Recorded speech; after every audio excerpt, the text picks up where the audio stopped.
Sawubona, and welcome to lesson 409. With this lesson, I'm going to go ahead and get back on track with my intended order of this lesson series, with the odd being Kikuma and the even being Hebrew Bantu. And also, if you can hear my voice, I'm just getting over a little sinus issue, so bear with me with my enunciating and maybe a sniffle here and there. But this lesson right here is as intended to educate as far as, proper translations and usages of words. But I'm going to use this lesson also as a plea and, a cry out, basically, for us as Black African people in not only the Americas, but also throughout Earth Mother, to properly, learn our languages and to properly teach our story, devoid of any other influences from other people who are trying to teach our story to us 100% for their own beneficial gain. The reason why I say that is because I've been hearing a lot of the usage of, the words Ma'at and Mtw Ntr and Kemet and things of the sort. And these are still translations that were given to us by people who felt they know and knew our languages. And this in itself is a big problem, and it can lead to further problems if we're not careful with it, because the implications of not properly learning the realities behind our languages and our stories, these implications are dire, because it leads to an imminent derailment of our progress as a people. One of my examples I want to use for that is with the Moors, for instance, how many Moors say that the Kikuma letters, the consonantal spelling WST, as many of us know to be Waset, they say that the proper pronunciation of that is Washita. And therefore, the so-called Washita nation were Egyptians and Nubians and Ethiopians and whatnot. And this is a deliberate falsehood that has stunted our growth as African here in the Americas, because thousands of our people believe this to be true out of ignorance. And frankly, for being too lazy to actually check and verify its lack of validity. Dr. Chancellor Williams, in The Destruction of Black Civilization, he shows clearly and unequivocally that the letters WST is pronounced Wose. Wose being the Ethiopian scepter and the scepter that was in the east of Kukongo, that was used when the imperial king named that land at that time. And as you know, Wose has absolutely nothing to do with this so-called Washita myth. And another example that I can give, and what I can say, is that the same can be said for the Black Hebrews and the Black Muslims about this so-called, this Misra or Misraim being Egypt. And they use that to garner more hatred toward African people, just because they were misled to ignorantly defend the Bible and the Quran and all the people and places in them, as their own. So now when people see on these maps, Misraya Gumhariyat al-Arabia, they unconsciously equate Misra with Egypt. And, at the same time, unconsciously somehow validating the Bible and the Quran, even though that name and that word didn't even exist until our Jew and Arab slave masters forced it on us.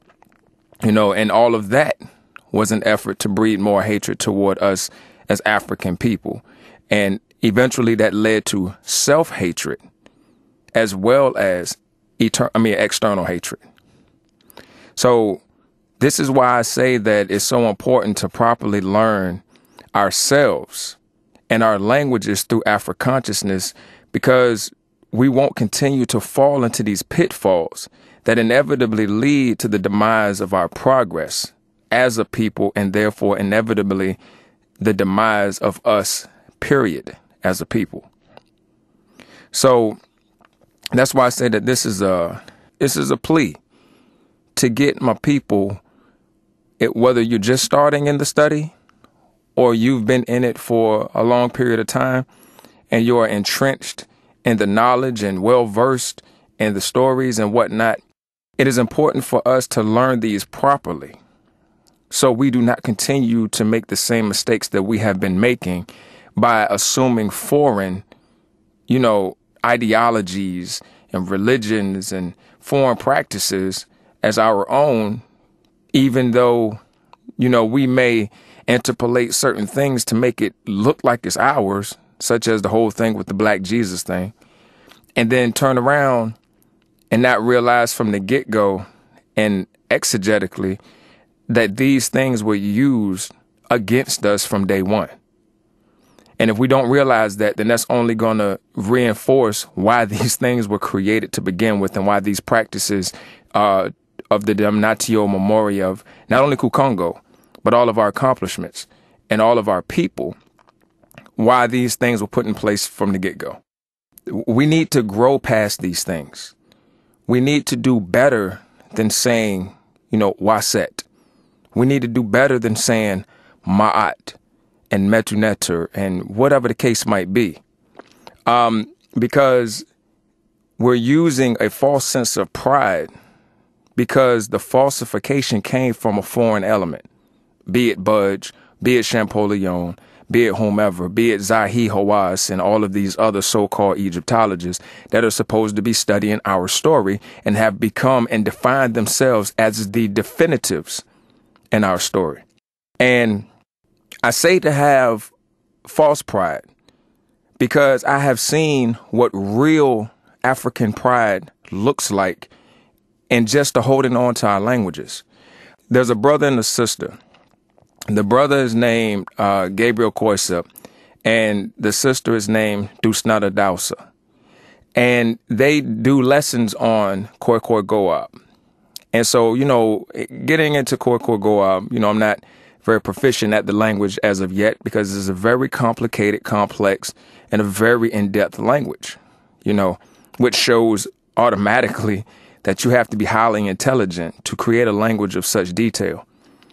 But specifically Gabriel, Brother Koisa, he made a video, excuse me, he made a video some time ago that was his beg and his plea to all Black people because he wanted to save Khoikhoi Goab because it was being erased. It was being phased out for English and Spanish and all of these other languages, even Afrikaans. It was being phased out in South Africa and in Namibia because he had a pride and he understood, overstood, and understood what it meant to speak the language, not only the language, but the first language created on the planet was Khoikhoi Goab. And he understood and understands clearly what it means to hold on to that. And by the world being westernized and Americanized and all of these different things, we have come to equate ourselves with the oppressor, even when it means completely destroying everything that we have been. And this brother created a video when he was, going through and he was teaching not only the spellings, but the pronunciations and the rhythms of the language. And the seriousness on his face touched me because I saw that video before I read Dr. Chancellor Williams' Destruction of Black Civilization some years ago. And Dr. Chancellor Williams said the same thing.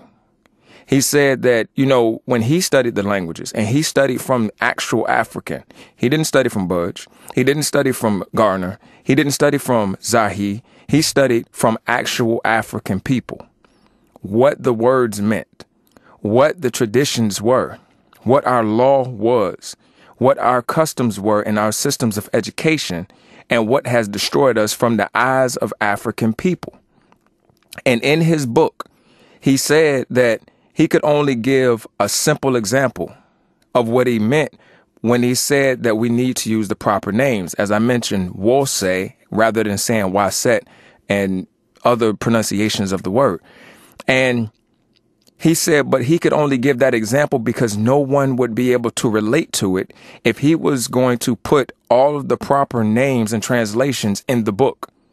He said, because all we know how to relate to are the words that were given to us out of the so-called Egyptian dictionaries, which was the Waset, which is the Kemet, which is the Mtw Ntr, and so on and so forth. So Dr. Williams had a pride in knowing the true African languages because he said even though he was only scratching the surface to show that these were incorrect pronunciations from foreign people, he said even though these were incorrect, that he had hopes and dreams that a future generation would come and correct the language so that we would be able to know and relate to the language the way it's supposed to be spoken and understood in the African mind. Yet still, after his death, after he wrote this great book, The Destruction of Black Civilization, after he spent his life doing research on actual African people to get us this information, we still go around saying Kemet, Waset, Mtw Ntr, Ma'at, Mut, Nut, and all these other names, Amin-Ra, Heru, and whatnot. We have to listen to our great ones. We have to listen to our own people. When it comes down to what we're learning, we have to have the compassion and the love for self that Brother Gabriel Korsub has for self. We have to have that. Because if we don't, all we're going to do is re-inculcate this ignorance and lead ourselves to a demise that we honestly can see coming. Because our demise is coming from being thoroughly westernized and the shame in being a black people rather than the pride in being a black people.